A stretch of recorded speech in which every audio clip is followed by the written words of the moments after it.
Eto na mga Filipino senior citizens, since December na po tayo ngayon, atin pong kumustahin ang pinaka-latest update dito sa Universal Social Pension bago magtapos ang huling buwan ng 2025. At ngayon nga po ay December 2 na po tayo. Napakabilis po ng mga araw na lumipas, no? At syempre ay atin po tatalakayin kung ito bang ating Universal Social Pension ay makakalusot nga ba ito sa Senado, maa-aproba nga ba ito sa Senado bago magtapos itong taon 2025. Well, para po sa kaalaman ng lahat, paano kala pa lamang ang ating Universal Social Pension o bill pa lamang po ito mga ka-vlogs. Ito po ay nasa Senado na sa kasalukuyan. No? Sa mga hindi pa nakakaalam kung ano po itong Universal Social Pension Bill, ito po ang pag-amyenda doon sa social pension na batas mga ka-vlogs na kung saan para lamang yun sa mga indigent o mga mahihirap. Hindi kasi lahat talaga kasama doon. Pinipili lamang, no?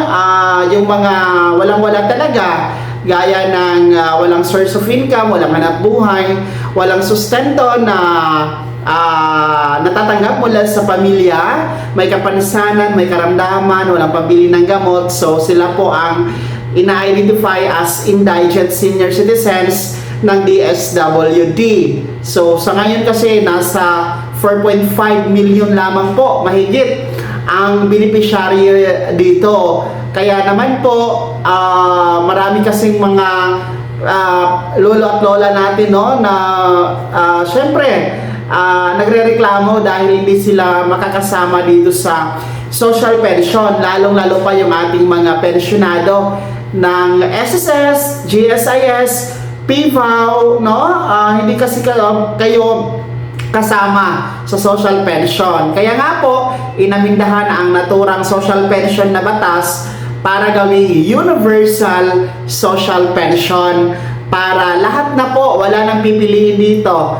May pensyon o wala, mayaman o mahirap, may kaya o wala, lahat kasama na basta 60 years old pataas at isang Filipino senior citizens magkakasama po, no? Bibigyan po ng gobyerno ng buwanang pensyon na nagkakahalaga ng 1,000 piso, no? At yan nga po ang inaantay natin na magiging batas. Ang pinaka-latest update niya sa ngayon, nasa Senado na po siya. Nagkaroon na po yan ng hearing kasama ang NCSC, kasama sa Senator Risa Ontiveros at Senator Erwin Tulfo, no? At yan nga po ay nagiging isa na sa prioridad ng ating mga senador, no, para maisabatas na yan.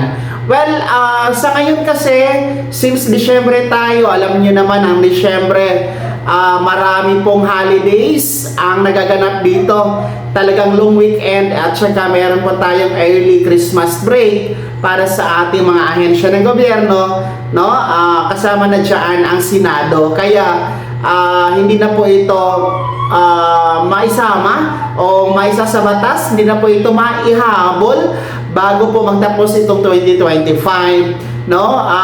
Atin na lang po itong abangan by 2026 sa pagbabalik sesyon ng Senado kung ito ba ay magiging prioridad nila at kung ito ba ay matalakay muli o magkakaroon ng hearing. Pangalawa, tingnan natin ang bagong liderato ng NCSC kasi meron tayo ngayong bagong chairperson na si Attorney Merceditas Gutierrez na siyang pumalit sa ex-chairperson ng NCSC na si Dr. Mary Jean Loreche. So tingnan natin kung paano niya ito i-handle, kung paano siya magiging hands-on dito sa pag-aasikaso, pagpa-follow up, pagkikipag-usap sa mga may akda, lalong-lalo pa dyan sa Senado, dito sa Universal Social Pension Bill mga ka-vlogs, kung ito ba ay magiging batas sa kanyang panunungkulan. So lahat ng yan, aabangan natin sa susunod na taon, pagbabalik sesyon ng Senado by January